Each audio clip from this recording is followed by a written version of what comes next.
రాష్ట్రానికి విముక్తి, నియంతృత్వం పోయి ప్రజాపాలన వచ్చింది. పాలకులకు ప్రజలకు మధ్య ఉన్న ఇనుప కంచెలు తొలగిపోయాయి. 100 రోజుల్లోనే గ్యారంటీల అమలు, వ్యవసాయానికి 24 గంటల కరెంటు, కాళేశ్వరం అవినీతిపై దర్యాప్తు ఖాయం, విద్యుత్ అప్పులు 81,516 కోట్లు. ఉభయ సభను ఉద్దేశించి గవర్నర్ ప్రసంగం. గవర్నర్ నోట అబద్ధాలు అంటూ కాంగ్రెస్ మేనిఫెస్టో చదివినట్టుగా తమిళిసై ప్రసంగం. ఎమ్మెల్యే కడియశ్రీ గారి అంటూ ఒకరిని చూస్తారు. నియంతృత్వ పాలన పోకడల నుంచి రాష్ట్రానికి విముక్తి లభించిందని గవర్నర్ తమిళిసై అన్నారు.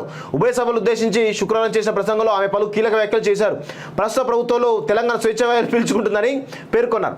వాస్తవంగా నిన్న గవర్నర్ చదివినటువంటి ప్రసంగం ఏదైతుందో నిజంగా కూడా గత 10 ఏళ్ళుగా ఇక్కడ పెద్ద ఎత్తున జరిగినటువంటి నియంత పోకడలు కావచ్చు, అప్రజాస్వామిక వ్యవహారాలు కావచ్చు, లేదంటే స్వేచ్ఛరహితనం ఇవన్నీ చూసినాం కదా. ఇవన్నిటిపైన ఆమె పెద్ద ఎత్తున 10 సంవత్సరాలుగా ప్రజలు స్వేచ్ఛావాయులు పీల్చుకుంటలేరు, ప్రస్తుతం స్వేచ్ఛావాయులు పీల్చుకున్నారు, ఇక్కడ ఒక ప్రజాస్వామిక పాలన ఏర్పడ్డదనే కోణంలో ఆమె నిన్న మాట్లాడినటువంటి మాటలు ఏవైతే ఉన్నాయో నిజంగా కూడా ఈరోజు గవర్నర్ తన ప్రసంగం మరి ప్రభుత్వం కాంగ్రెస్ పార్టీ ఇచ్చినటువంటి ప్రసంగం అనుకోవచ్చా, లేదంటే గవర్నర్ తన సొంతంగా మరి ఈ నచ్చి ప్రసంగం చేసింది అనే కోణంలో కూడా మనం చర్చ చేయాల్సినటువంటి అవసరం అయితే బలంగా ఉంది మిత్రులారా. వాస్తవంగా నిజంగా కూడా ఇలా మాట్లాడడం కొంత గత ప్రభుత్వానికి ఇబ్బందికరంగా, అంటే గత ప్రభుత్వం ఏవైతుందో బీఆర్ఎస్కి చాలా ఇబ్బందికరంగా, చాలా సంకటంగా మారేటువంటి అవకాశం అయితే కనబడుతూ ఉంది. సో అందుకే గవర్నర్ నోటి అబద్ధాలు అంటూ కడేశ్వరి అన్నాడు. నేను అదే కడేశ్వరి చెప్తా ఉన్నాను, మన గతంలో కూడా గవర్నర్ ప్రసంగం మీరు ఇచ్చినటువంటి స్పీచే కదా చదివింది.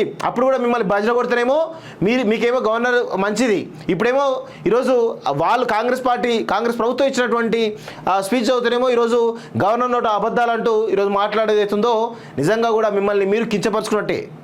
వాస్తవంగా మిమ్మల్ని మీరు మీ ప్రభుత్వాన్ని మీ గతంలో ఉన్న ప్రభుత్వాన్ని కించపరుచుకున్నట్టు. వాస్తవంగా బీఆర్ఎస్ ఉక్కిరి బిక్కిరి, కౌన్సిల్లో గవర్నర్ ప్రసంగంపై పరేషాన్, ధన్యవాదాలు తెలిపాలో వ్యతిరేకించాలో తెలియక సతమతం అంటూ ఒకరిని చూస్తూ ఉన్నాం కదా. మండలిలో గవర్నర్ ప్రసంగానికి ధన్యవాదాలు తెలిపే తీర్మానాన్ని తిరస్కరించాలా సమర్థించాలా అని బీఆర్ఎస్ ఎటు తెలుసుకోలేకపోతున్నది. ఎందుకంటే ప్రస్తుతం పెద్దల సభలో గులాబీ పార్టీకి మెజార్టీ ఉండగా కాంగ్రెస్ కేవలం ఒక సభ్యుడు మాత్రమే ఉన్నారు. దీంతో బీఆర్ఎస్ సభ్యులు తీర్మానాన్ని వ్యతిరేకిస్తే సభ ఆమోదం పొందడం కష్టమవుతున్నది. అలాగని ప్రసంగాన్ని సపోర్ట్ చేస్తే కేసీఆర్ పాలనపై గవర్నర్ ప్రసంగంలో ఉన్న విమర్శలు ఒప్పుకున్నట్టు అవుతుందేమోనని భయం పట్టుకుంది. దీంతో వారి పరిస్థితి ముందు నుయ్యి వెనుక గొయ్యి అన్న చందంలా తయారైంది. కేసీఆర్ డైరెక్షన్ కోసం వెయిటింగ్ అట. సో ఈ గవర్నర్ ప్రసంగం పైన చర్చ జరుగుతుంది ఈరోజు అంతా. సో ఇప్పుడు పెద్దల సభలో ఏం చేయాలనే దానిపైన ఈరోజు బీఆర్ఎస్ పార్టీ మల్ల గులాలు పడుతుందో తెలుస్తుంది. ఒకవేళ ఈరోజు గవర్నర్ ప్రసంగాన్ని తిరస్కరిస్తే మాత్రం ఇప్పుడిప్పుడే మరి విమర్శలు స్టార్ట్ చేస్తారా అనే కోణంలో ఒక చర్చ జరిగే అవకాశం ఉంటుంది.